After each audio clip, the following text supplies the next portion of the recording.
আমি বাংলাদেশ পুলিশের একজন কর্মকর্তা এসআই মাসুদ রানা। আমি আপনাদের কাছে কিছু তথ্য তুলে ধরতে চাই, যেটা বাংলাদেশের মানুষ অনেক দিন ধরেই জানে না, বা তারা এই প্রশ্নের উত্তর খুঁজছে অনেক বছর ধরে, কিন্তু কোনো উত্তর খুঁজে পায়নি।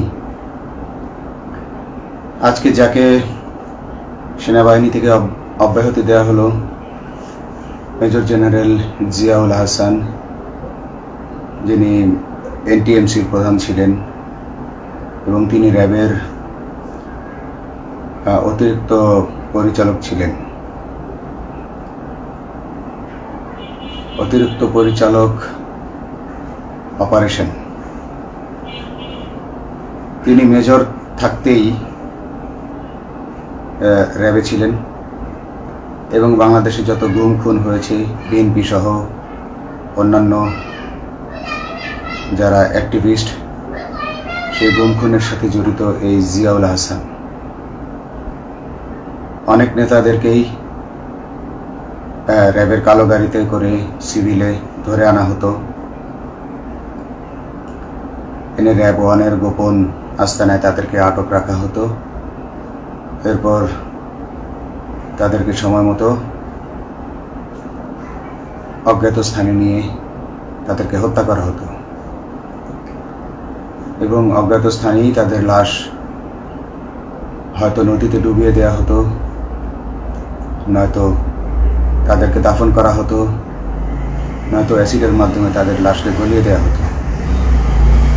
আমি 2014 অক্টোবর থেকে 2017 ডিসেম্বর পর্যন্ত র্যাব সদর দপ্তরে কর্মরত ছিলাম। তখন র্যাবের ডিজি ছিলেন বেনজির,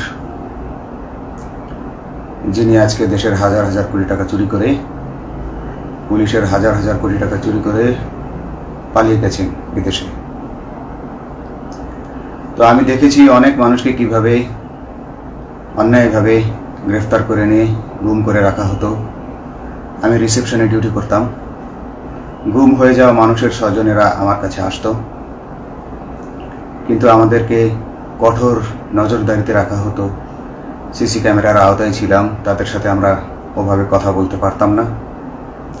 তাদেরকে কোনো তথ্য দেওয়া নিষেধ ছিল আমাদের জন্য। কিন্তু তাদের স্বজনরা আসলে এসে যখন এখানে কান্না করতো, আমি নিজেকে ধরে রাখতে পারিনি। আমি অনেকের স্বজনকেই তাদের স্বজনের, গুম হয়ে যাওয়া স্বজনের পরিণতির কথা জানিয়ে দিতাম। বিশেষ করে যাদেরকে মেরে ফেলা হতো, খুন করা হতো, তাদেরকে আমি খারাপ সংবাদটা দিতাম না। কিন্তু যাদেরকে বন্দি করে রাখা হতো, যেমন বিএনপি নেতা সালাউদ্দিন আহমেদকে যখন অ্যারেস্ট করে আনা হলো, তিনি অ্যারেস্ট করার সময় ধস্তাধস্তিতে মাথায় আঘাত পেয়েছিলেন। তাকে র্যাব ওয়ানের গোপন কক্ষে আটক করে রাখা হয়েছিল দীর্ঘদিন। এরপর তাকে এক সময় ভারতে পাচার করে দিয়ে আসা হয়। তাকে অজ্ঞাত কারণে হত্যা করা হয়নি। তার ফ্যামিলি এসেছিল, তার স্ত্রী হাসিনা আহমেদ, তার ভাই গিয়াসউদ্দিন আহমেদ।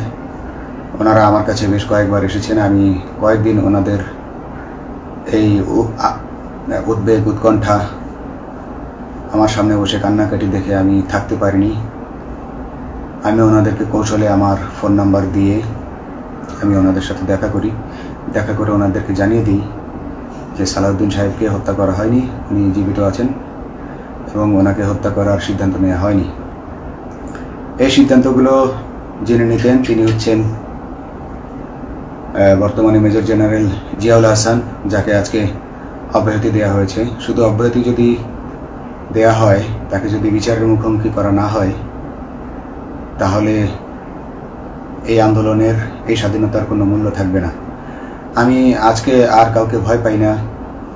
আমি আজকে বিশ্বাস করি যে আজকে আমাকে এই সত্য বলার জন্য কেউ গুম করে দিতে পারবে না, এই সত্য বলার জন্য কেউ আমাকে অ্যারেস্ট করবে না। সেই কারণে আমি বুকে সাহস নিয়ে আজকে কথাগুলো বলছি।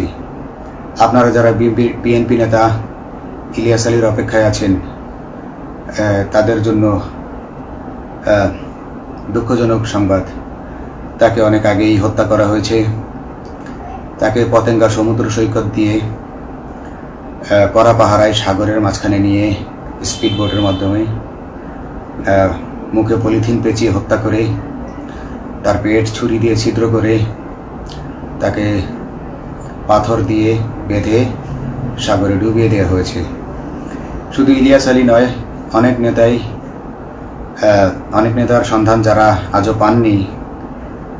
কিছু মানুষ তো ঘর থেকে উদ্ধার হয়েছে, কিন্তু যাদেরকে আপনারা পাননি তাদের সবার এই করুণ পরিণতি হয়েছে।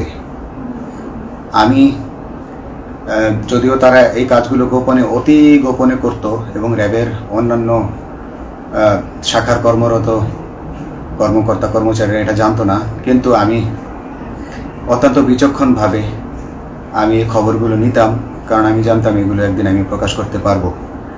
এবং এই দিনটার অপেক্ষায় ছিলাম আজকে এত বছর মানুষের কাছে সত্য প্রকাশের। বাংলাদেশের মানুষ জানুক যে কারা খুনি, কারা এত মানুষকে গুম খুন করেছে, এই দেশ থেকে এই দেশে ত্রাসের রাজত্ব কায়েম করেছে। তারা মাদকের ক্রস ফায়ারের নামে যে হত্যা ট্র্যাডিশন চালু করেছিল, এই ট্র্যাডিশনের উদ্দেশ্য ছিল বিরোধী দলের লোকজনকে হত্যা করা। কারণ পুলিশ এবং সেনাবাহিনীর অনেকেই মানুষ হত্যা করতে ভয় পেত, তারা এটাতে অভ্যস্ত ছিল না। অনেকেই অনেক সাহসী, কিন্তু একটা মানুষকে হত্যা করার পর তারা আর ঘুমাতে পারতো না, তাই তারা এসব কাজ করতো না। কিন্তু খুনে হাসিনা কিছু মানুষকে এভাবে হত্যা করতে করতে পুরস্কৃত করার মাধ্যমে হত্যা করতে অভ্যস্ত করে ফেলে। তারাই এই গ্রেফতারকৃত এই গুমকৃত মানুষদেরকে গুলি করে হত্যা করত। এবং তারা এতটাই নিষ্ঠুর যে তারা এক একজন কয়েক শত করে হত্যা করেছে। এবং এই মানুষগুলোর সংখ্যা বেশি নয়, কারণ সবাই লাশ দেখতে পারে না। একটা মানুষকে খুন করার পর লাশের যে ছটফটানি এবং মাথায় গুলি করার পর মাথার যে বিকৃত অবস্থা, এই জিনিসগুলো আমাদের অনেকেই আমরা সহ্য করতে পারি না। তাই আমাদের মধ্য থেকে কিছু হায়নাকে বেছে নিয়ে তারা একটা টিম গঠন করে। তাদেরকে র্যাব সদর দপ্তরে বেনজির আহমেদ প্রতি মাসে পুরস্কার দিতে ডাকতেন এবং প্রত্যেকটা র্যাবের বিভিন্ন শাখায় এরকম দু একজন রাক্ষস ছিল যারা মানুষকে শুট করত, গুলি করত, হত্যা করত এবং গুম করত। তারা এখনও আছে। তাদেরকে আমি নতুন সরকারের কাছে দাবি জানাবো, তাদেরকে বের করতে হবে, তাদেরকে বিচারের আওতায় আনতে হবে। না হলে এত শহীদের বিনিময়ে যে ফ্যাসিবাদ থেকে, যে স্বৈর শাসন, যে খুনি হাসিনার হাত থেকে আমরা মুক্তি পেয়েছি, সে মুক্তির প্রকৃত মূল্য আমরা পাবো না, প্রকৃত স্বাদ আমরা পাবো না। এই খুনিদেরকে বের করতে হবে, এই খুনিদেরকে বের করে আইনের আওতায় আনতে হবে। বাংলাদেশ পুলিশ কখনোই গুলি করতে অভ্যস্ত ছিল না। আপনারা জানেন একসময় পুলিশ যে গুলি করতো না, এটা নিয়ে অনেক ব্যঙ্গচিত্র ছাপা হতো পত্রিকাগুলোতে, যে গুলি না করতে গুলি খেলনার বন্দুকে পরিণত হয়েছে। তো কিন্তু সেই নিরীহ পুলিশকে রক্তপিপাসু হিসেবে শেখ হাসিনা তৈরি করেছে।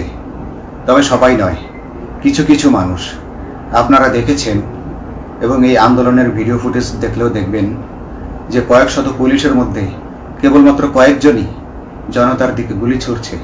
তো আপনারা ঢালাওভাবে পুলিশকে আপনাদের আক্রমণের নিশানা বানাবেন না। নতুন সরকার অবশ্যই এর বিচার করবে। আমি আশাবাদী নতুন সরকারের কাছে। তারা যদি আমার কাছে কোনো তথ্য চায়, আমি তথ্য দেব ইনশাল্লাহ। এবং এই খুনিদেরকে, এই রাক্ষসদেরকে বের করতে হবে। প্রতিটি গুমের, প্রতিটি হত্যার সুষ্ঠু তদন্ত করলে এগুলো বের হয়ে আসবে বলে আমি আশা করি এবং আমি চাই এরা ধরা পড়ুক, এদের বিচার হোক। না হলে এরা যুগে যুগে এই রাক্ষস যুগে যুগে রয়ে যাবে, আমাদের মাঝেই তারা লুকিয়ে থাকবে এবং যুগে যুগেই তারা মানুষের রক্ত পান করেই যাবে। পুলিশ বাহিনী মানুষকে সেবা করবে, এটাই হওয়া উচিত পুলিশের ধর্ম। পুলিশের ধর্ম হবে মানুষ পুলিশের জন্য, পুলিশ মানুষের জন্য। উন্নত রাষ্ট্রের পুলিশ যেভাবে, মানুষ যেভাবে পুলিশকে ডাকলেই পুলিশ 5 মিনিটের মধ্যে ছুটে যায়, তাকে সাহায্য করে। আমরা বিভিন্ন ভিডিওতে দেখি যে পুলিশ হাঁসের বাচ্চাকে রাস্তা পার করে দিচ্ছে, একজন অন্ধ মানুষকে রাস্তা পার করে দিচ্ছে। বাংলাদেশের পুলিশ এমনটাই করতে চায়, আমরা এমনটাই করতে চাই, কিন্তু সেই পরিস্থিতিতে আমাদেরকে রাখা হয়নি। আমাদেরকে রাখা হয়েছে দৌড়ের উপর, আমাদেরকে রাখা হয়েছে বিভিন্ন অন্যায় কাজের উপর, বিভিন্ন অন্যায় আদেশের উপর। কেউ যারা মেনেছে তারা ভালো ভালো জায়গায় পোস্টিং নিয়ে থেকেছে, যারা মানেনি তাদেরকে খারাপ খারাপ জায়গায় পোস্টিং দেওয়া হয়েছে, কারো চাকরি হয়ে হারিয়েছে, কাউকে সাসপেন্ড করে রাখা হয়েছে। আমি নিজেও একজন এমন বৈষম্যের শিকার, অন্যায় মিথ্যা মামলার শিকার হয়ে আমি নিজেও বর্তমানে সাসপেনশন অবস্থায় আছি। এবং এই সাসপেনশন অবস্থায় থেকে আমি আল্লাহর কাছে শুকরিয়া জানাই, কারণ এই সাসপেনশন থাকার কারণে আমি ছাত্র জনতার আন্দোলনের সাথে সংযুক্ত হতে পেরেছি। আমি সবসময় আল্লাহর কাছে দোয়া করেছি যে আল্লাহ, তুমি আমাকে মুজাহিদ হিসেবে কবুল করো, আমাকে জিহাদ করার তৌফিক দান করো এবং আমাকে শহীদের মৃত্যু দান করো। এবং আল্লাহ আমার দোয়া কবুল করেছেন। আমি ছাত্র জনতার সাথে এই জিহাদে অংশগ্রহণ করেছি, ছাত্র জনতা সফল হয়েছে। আমি গর্বিত আমি এই আন্দোলনে একজন পুলিশ অফিসার হয়েও আমি অংশগ্রহণ করতে পেরেছি। তো যাই হোক, আমি চাইব যে বাংলাদেশ পুলিশের, র্যাবের যে সকল কর্মকর্তা অগণিত মানুষের গুম খুনের সাথে জড়িত ছিল তাদেরকে ধরা হোক, তাদেরকে আইনের আওতায় আনা হোক। আমাদের মতো অনেক অফিসার আছি যারা এসব কুকর্মের সাক্ষী, আমরা সাক্ষ্য দেব। আমরা এখন আর ভয় পাই না। আমরা আসলে যে ভয় পেয়েছি তা নয়, আমাদের বাহিনীতে টিকে থাকাটা জরুরি ছিল। জনগণের স্বার্থেই আমাদের বাহিনীতে থাকা জরুরি ছিল, কারণ আমরা যদি বাহিনী থেকে আউট হয়ে যেতাম তাহলে এসব তথ্য আমরা জানতে পারতাম না এবং জনতার কাছে পৌঁছাতে পারতাম না। জনতার কথা বলতে হলে, জনতার সাথে থাকতে হলে আমি পজিশনেও থাকতে হবে। এই জন্য অনেক কিছুই প্রকাশ করিনি, কারণ আপনারা ভালো মতোই জানেন যে অনেক সেনাবাহিনীর মেজরকেও গুম করে দেওয়া হয়েছে যারা মুখ খুলেছে। আমি তো একজন সামান্য সাব ইন্সপেক্টর, আমাকে গুম করে দেওয়া তাদের 1 সেকেন্ডের ব্যাপার ছিল। তো আমি এখন বিশ্বাস করি যে এখন সেই দিন, সেই কালো মেঘ সরে গেছে আকাশ থেকে, আকাশ মুক্ত হয়েছে, এই দেশ জালিমের শাসন থেকে মুক্ত হয়েছে। আল্লাহ তাআলা আমাদের উপর রহমত বর্ষণ করেছে। অগণিত মুসলিমের দোয়া আল্লাহ তাআলা কবুল করেছেন, অগণিত 18 কোটি মানুষের দোয়া আল্লাহ কবুল করেছেন। তাহলে এইভাবে হঠাৎ করে 15 দিনের মধ্যে 15 বছর ধরে গড়ে ওঠা রাক্ষসের পতন ঘটা আল্লাহর রহমত ছাড়া, আল্লাহর রহমত ছাড়া এটা কখনোই সম্ভব হতো না। আমি আল্লাহর উপর ভরসা রেখে বলছি, আপনারা নতুন প্রশাসনকে ঢেলে সাজান, পুলিশ বাহিনীকে ঢেলে সাজান। এই সিস্টেমের মধ্যেই, পুলিশের এই সিস্টেমের মধ্যেই গণ্ডগোল আছে, নিয়োগের মধ্যে গণ্ডগোল আছে। আপনারা এই সিস্টেমগুলো পরিবর্তন করুন, আপনারা এই সিস্টেম পরিবর্তনে সাহায্য করুন এবং পুলিশ ডিপার্টমেন্টে যত ডিপার্টমেন্টাল পরীক্ষা আছে এগুলো তুলে দেন।